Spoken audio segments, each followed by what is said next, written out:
Class 9 আজকের ক্লাসে তোমাদেরকে স্বাগত।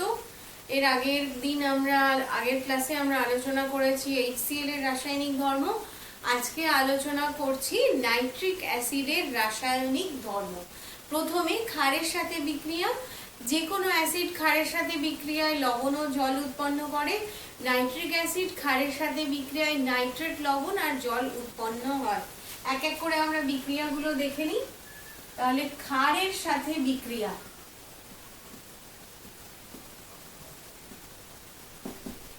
ক্ষার যেমন NaOH, sodium hydroxide.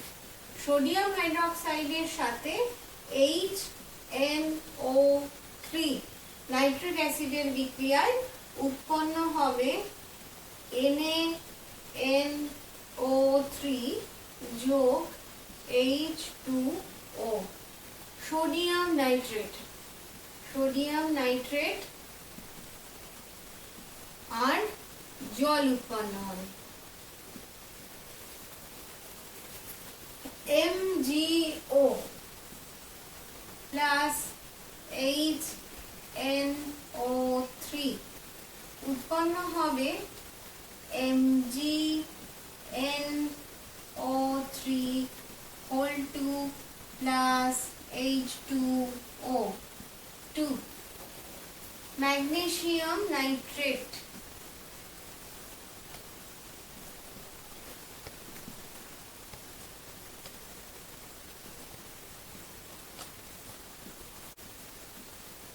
NH4OH ammonium হাইড্রোক্সাইডের সাথে HNO3 উৎপন্ন করে অ্যামোনিয়াম নাইট্রেট NH4NO3 প্লাস জল।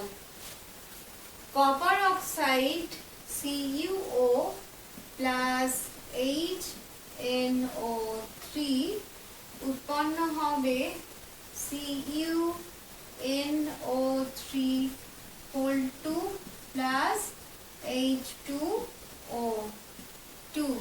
Copper nitrate, ammonium nitrate, ammonium hydroxide. ধাতব কার্বনেট এবং বাইকার্বনেট লবণের সাথে নাইট্রিক অ্যাসিড বিক্রিয়া করে জল এবং কার্বন ডাই অক্সাইড আর যে লবণ ব্যবহার করেছি তার নাইট্রেট লবণ উৎপন্ন হয়। তাহলে কার্বনেট আর বাইকার্বনেট লবণ। কার্বনেট লবণ CaCO3 ক্যালসিয়াম কার্বনেট, তার সাথে HNO3 এর বিক্রিয়ায় উৎপন্ন হবে calcium nitrate CaNO3 whole 2 plus H2O plus CO2। তাহলে ক্যালসিয়াম কার্বনেটের সাথে বিক্রিয়ায় উৎপন্ন হবে কার্বন ডাই অক্সাইড, জল এবং calcium nitrate. Sodium bicarbonate, sodium বাইকার্বনেটের সাথে নাইট্রিক অ্যাসিডের বিক্রিয়ায় উৎপন্ন হবে সোডিয়াম নাইট্রেট প্লাস জল প্লাস CO2। প্ল্যাটিনাম এবং সোনা ছাড়া প্রায় সমস্ত রকম ধাতু নাইট্রিক অ্যাসিডে দ্রবীভূত হয় জন্য অ্যালকেমি যুগের বিজ্ঞানীরা নাইট্রিক অ্যাসিডকে বলতো অ্যাকোয়া ফর্টিস। ধাতুর সঙ্গে বিক্রিয়া, ধাতুর সঙ্গে এর আগে আমরা দেখেছি যে অ্যাসিডের সাথে ধাতুর বিক্রিয়ায় হাইড্রোজেন উৎপন্ন হয়। নাইট্রিক অ্যাসিড জারক অ্যাসিড, তীব্র জারক অ্যাসিড, তাই সব কন্ডিশনে হাইড্রোজেন উৎপন্ন হয় না। এক্ষেত্রে অনেকগুলো রাসায়নিক বিক্রিয়া আছে, বিভিন্ন কন্ডিশনে ধাতুর সাথে বিভিন্ন রকম বিক্রিয়া হয়।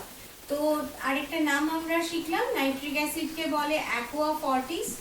অ্যাকোয়া ফর্টিস কেন বলে? অ্যাকোয়া ফর্টিসের বাংলা হচ্ছে শক্তিশালী জল। শক্তিশালী জল। অ্যালকেমি যুগের বিজ্ঞানীরা এই নাইট্রিক অ্যাসিডকে বলতেন অ্যাকোয়া ফর্টিস, তার কারণ প্রায় সমস্ত রকম ধাতু সোনা আর প্ল্যাটিনাম ছাড়া নাইট্রিক অ্যাসিডে দ্রবীভূত হয়। ম্যাগনেসিয়ামের সাথে বিক্রিয়া আমরা দেখব। ম্যাগনেসিয়ামের সাথে নাইট্রিক অ্যাসিডের বিক্রিয়ায় যদি এই নাইট্রিক অ্যাসিড আমরা নিই উষ্ণ আর গাঢ়, উষ্ণ এবং গাঢ় যদি নিই তাহলে কি হবে, উষ্ণ এবং গাঢ় নাইট্রিক অ্যাসিড নিলে আমাদের উৎপন্ন হবে magnesium nitrate NO3(2) plus NO2 plus H2O 4 2 2। তাহলে উষ্ণ আর গাঢ় নাইট্রিক অ্যাসিড যদি নিই তাহলে ম্যাগনেসিয়ামের সাথে বিক্রিয়ায় উৎপন্ন হবে nitrogen die oxide, magnesium nitrate এবং জল। ম্যাগনেসিয়ামের সঙ্গে নাইট্রিক অ্যাসিডের অতি লঘু নাইট্রিক অ্যাসিড যদি নেওয়া হয়, অতি লঘু, তখন উৎপন্ন হবে ম্যাগনেসিয়াম নাইট্রেট প্লাস হাইড্রোজেন। অতি লঘু নাইট্রিক অ্যাসিড হাইড্রোজেন উৎপন্ন করবে। জিঙ্ক, এক্ষেত্রেও নাইট্রিক অ্যাসিডের সাথে যদি উত্তপ্ত আর গাঢ় নাইট্রিক অ্যাসিড নিই একই রকমের বিক্রিয়া হবে, উত্তপ্ত আর গাঢ়, তাহলে আমাদের আগের মতনই বিক্রিয়া হবে। Zinc nitrate ZnNO3(2) plus NO2 plus H2O 4HNO3(2) 2। যদি উত্তপ্ত আর গাঢ় নাইট্রিক অ্যাসিড নিই একই রকমের বিক্রিয়া হবে। আরেকটা জিঙ্ক তার সাথে HNO3, এক্ষেত্রে শীতল আর মধ্যম গাঢ়, মধ্যম গাঢ় মানে 1:1 1:1 ZnNO3(2) plus NO plus H2O। সমীকরণটা আমরা ব্যালেন্স করি। 3Zn plus 8HNO3 equal to 3ZnNO3(2) 2NO 4H2O। তাহলে মধ্যম গাঢ় আর শীতল নাইট্রিক অ্যাসিডের সাথে জিঙ্ক নাইট্রেট, নাইট্রিক অক্সাইড এবং জল উৎপন্ন হবে। শীতল আর লঘু নাইট্রিক অ্যাসিডের সঙ্গে এক্ষেত্রে HNO3, শীতল এবং লঘু, কি উৎপন্ন হবে, জিঙ্ক নাইট্রেট NH4NO3 প্লাস জল। এবার একে ব্যালেন্স করব। 4 10, এটা 4 3 plus HNO3 CuNO3(2) plus NO2 plus H2O। NO2 nitrogen dioxide, তাহলে এটা হচ্ছে উষ্ণ ও গাঢ়। Cu প্লাস HNO3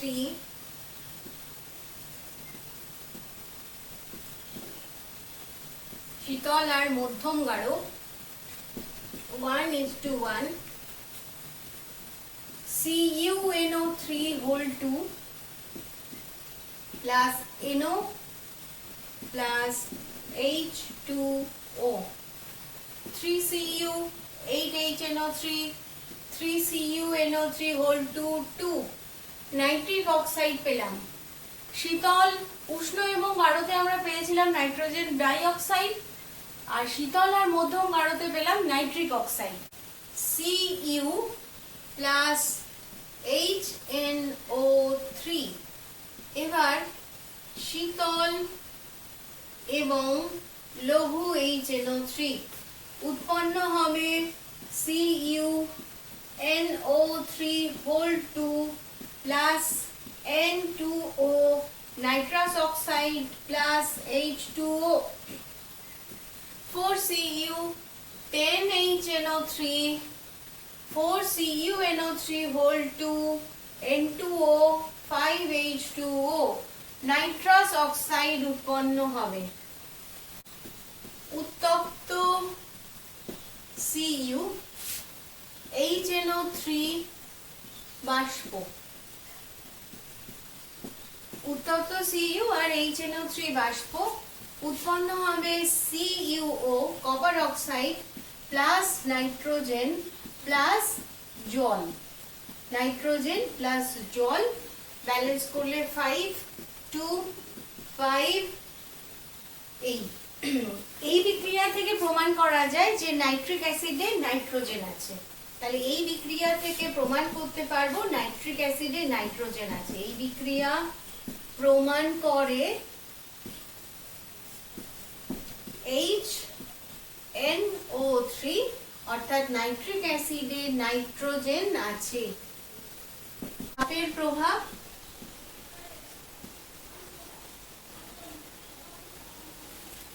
উত্তপ্ত ঝামা পাথরের ওপর যদি নাইট্রিক অ্যাসিড আমরা ফেলি ফোঁটা ফোঁটা, তাহলে নাইট্রিক অ্যাসিড বিশ্লিষ্ট হয়ে নাইট্রোজেন ডাই অক্সাইড, অক্সিজেন এবং জলীয় বাষ্প উৎপন্ন করে। 4HNO3 বিশ্লিষ্ট হয়ে উৎপন্ন হবে 4NO2, O2 যোগ H2O2। আর যদি আমরা নাইট্রিক অ্যাসিডকে স্টার্চের দ্রবণের সঙ্গে পাতিত করি, তাহলে নাইট্রোজেনের বিভিন্ন অক্সাইড উৎপন্ন হয় এবং সেই অক্সাইড মূলত নাইট্রোজেন ডাই অক্সাইড নাইট্রিক অ্যাসিডের সাথে মিশে থাকে, তো নাইট্রিক অ্যাসিডটা হলুদ বর্ণের হয়ে যায়। এই নাইট্রিক অ্যাসিডকে আমরা বলি ফিউমিং নাইট্রিক অ্যাসিড বা ধূমায়মান নাইট্রিক অ্যাসিড। এটা তীব্র জারক পদার্থ। নাইট্রিক অ্যাসিডের শনাক্তকরণের পরীক্ষাকে বলা হয় বলয় পরীক্ষা।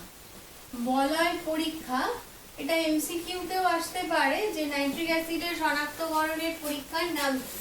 তাহলে নাইট্রিক অ্যাসিডের শনাক্তকরণের পরীক্ষাকে আমরা বলি বলয় পরীক্ষা। শনাক্তকরণ, নাইট্রিক অ্যাসিডের শনাক্তকরণ কিভাবে করা হয়? এর জন্য আমাদের লাগবে সদ্য প্রস্তুত ফেরাস সালফেট FeSO4, দেখতে হালকা গ্রিন বর্ণের হবে, আর গাঢ় সালফিউরিক অ্যাসিড। প্রথমে আমরা কি করব, একটা টেস্ট টিউব অ্যাসিডে নাইট্রিক অ্যাসিড নেব, তার মধ্যে ফেরাস সালফেট যোগ করব এবং সদ্য প্রস্তুত মানে এক্ষুনি বানিয়ে এক্ষুনি আমি ঢালবো তাতে। আর এবার কি করতে হবে, আমাকে দুটো টেস্ট টিউবকেই কাট করে খুব ধীরে ধীরে গাঢ় সালফিউরিক অ্যাসিড যোগ করতে হবে। এর ফলে কি দেখতে পাবো, যে দুটো দ্রবণের সংযোগস্থলে বাদামি বর্ণের বলয় গঠিত হয়েছে।